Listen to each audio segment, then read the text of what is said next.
అందరికి నమస్కారం. Hi boys. ఇదేంటి వాసుని స్లోగనా ఇది? సరే, 2026 వచ్చి ఆల్మోస్ట్ 3 మంత్స్ కంప్లీట్ చేసుకుంటున్నాం. ఈ మధ్యలో మీరు చాలా సినిమాలు చూశారు, చాలా హిట్ అయినాయి. మీకు నచ్చిన సినిమాలు ఏంటో చెప్పండి. జన జనవరి నుంచి రిలీజ్ అయిన సినిమాలు: యుగంధర్, దురంధర్, నారి నారి నడుమ మురారి, మనశంకర్ వరప్రసాద్,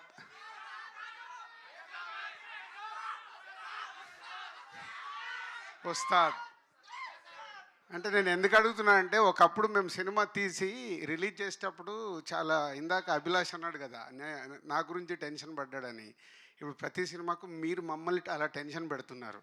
సినిమా రిలీజ్ వరకు కాదు, ఫస్ట్ ఏదైనా ప్రోమో ఇవ్వగానే మీకు నచ్చుద్దా లేదా, నచ్చలేదానికి అక్కడే డిసైడ్ చేస్తున్నారు ఈ సినిమాకు థియేటర్కి వెళ్ళాలా వద్దా అని. అంటే మాకు సినిమా తీసే వాళ్ళకు మీరు ఇప్పుడు చాలా ఛాలెంజెస్ విసురుతున్నారు కోవిడ్ తర్వాత. దానికి మా యంగ్ ప్రొడ్యూసర్స్, అంటే నేను యంగే, అంటే ఇందాక వాసు అన్నాడు కదా, Bunny Vas and UV Vamsi first Arya సినిమాతో సినిమా ఫీల్డ్లోకి వచ్చారు. West Godavari distributor Bunny Vas, Nellore distributor UV Vamsi.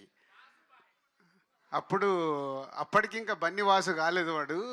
Bunny మెల్లిగా మెల్లిగా మెల్లిగా అయిన తర్వాత బన్నీ వాసు అనేది ట్యాగ్ లైన్ కూడా నేనే ఇచ్చా, ఏమని పిలవాలి వాసు అని. సో ఈరోజు అటు వాసు GA2లో కానీ, వంశీ టు యూవీలో సక్సెస్ఫుల్గా జర్నీ చేస్తూ ముందుకెళ్తున్నారు. పోతే బన్నీ వాసుకేమో రైట్ సైడ్ బన్నీ ఉన్నాడు, వంశీకేమో లెఫ్ట్ సైడ్ ప్రభాస్ ఉన్నాడు. సో అలా వాళ్ళు సినిమా పైన ఇంట్రెస్ట్తో ఇద్దరు అలా ప్రొడ్యూసర్స్ అవ్వడం, డిస్ట్రిబ్యూటర్స్ నుంచి ప్రొడ్యూసర్స్ అవ్వడం, లైక్ మమ్మల్ని ఇన్స్పిరేషన్గా తీసుకొని సక్సెస్ఫుల్గా సినిమాలు తీయడానికి మెయిన్ పంతా స్టోరీ. వాళ్ళిద్దరు కూడా స్టోరీల్ని పట్టుకొని కొత్త డైరెక్టర్లతో కూర్చొని వర్క్ చేయించు సినిమాలు తీసిన సినిమాలన్నీ సక్సెస్ఫుల్లే, రైట్? శర్వాతో యూవీలో ఇది 4th ఫిలిం. రన్ రాజా రన్ కానీ, ఎక్స్ప్రెస్ రాజా కానీ, అండ్ మహానుభావుడు కానీ అన్నీ. ఇప్పుడు ఈ బైకర్ గురించి లాస్ట్లో మాట్లాడతా.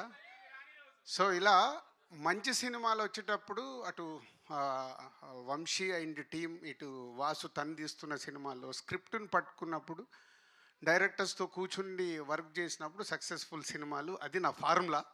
నేను కూడా ఈ మధ్య కొంచెం ట్రాక్ తప్పి మళ్ళీ ఇప్పుడే ట్రాక్ ఎక్కాను. సో ఎక్కేసా డోంట్ వరీ, వచ్చేస్తున్నాం.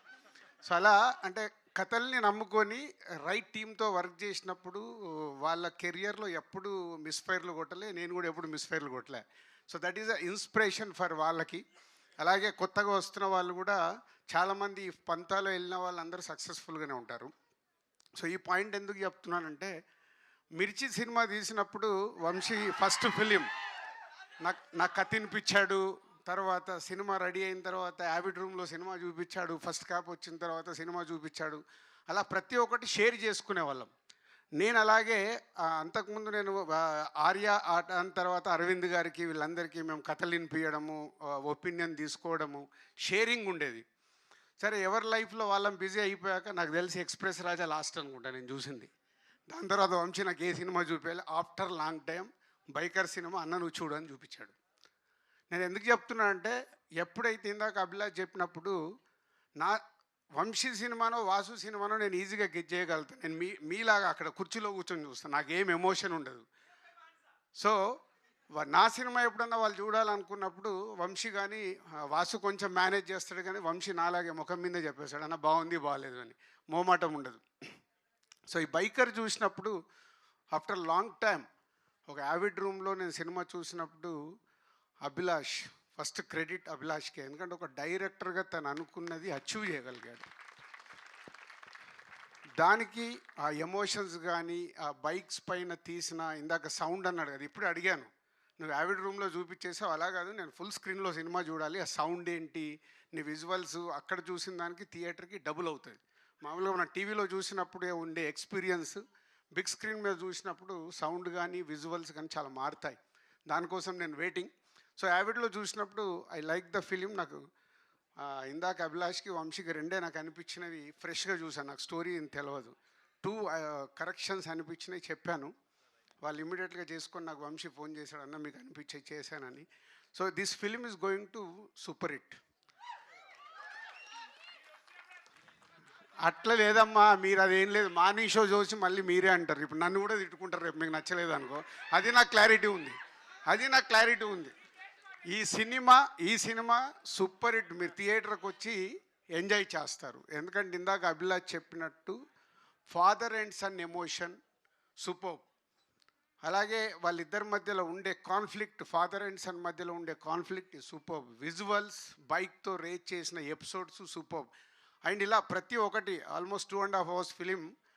అండ్ రిలీజ్ అయిన సాంగ్స్ కూడా చూశారు. మ్యూజికల్గా Ghibran is given is very good. Yuvraj visuals, ఇలా ప్రతి ఒక్కరు పార్టిసిపేషన్ చేశారు ఈ సినిమాకి, ఆల్ టెక్నీషియన్స్.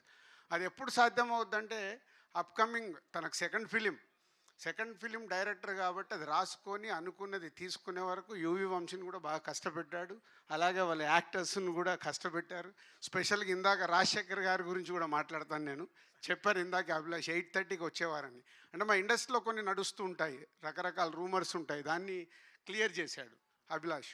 సో శర్వ, అక్కడి నుంచి శర్వాకి వస్తే ఎంత మేకోవర్ అయ్యాడు అసలు. నేను ఆ మధ్య నేను చూసి షాక్ అయ్యాను.